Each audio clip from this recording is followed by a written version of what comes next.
हुकूमत का पेट्रोल मसनूआत पर GST आयद करने पर गौर। पाकिस्तान और IMF के दरमियान पॉलिसी सतह के मुज़ाकरात आज से शुरू हो रहे हैं। ज़राए के मुताबिक मुज़ाकरात मुकम्मल होने से पहले ही पेट्रोल मसनूआत पर GST आयद करने पर गौर किया जा रहा है।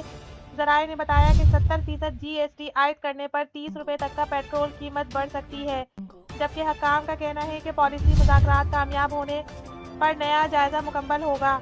याद रहे कि हुकूमत ने पेट्रोल और डीजल की कीमतों में फी लीटर 35 रुपये इजाफे का ऐलान किया था, जिसके बाद हाई स्पीड डीजल की नई कीमत 260 रुपये, पेट्रोल की नई कीमत 285 रुपये फी लीटर मुकर्रर कर दी गई थी। दूसरी जानिब वाज़ा रहे कि हाल में हुकूमत की जानिब से पेट्रोल मसनूआत की कीमतों में भी इजाफा किया गया था, जिसके बाद LPG की कीमत भी बढ़ा दी गई थी। ओगरा की जानिब से LPG की कीमत में 60 रुपये फी किलो इजाफा कर दिया गया है, जिसके बाद LPG की कीमत 260 रुपये हो गई है।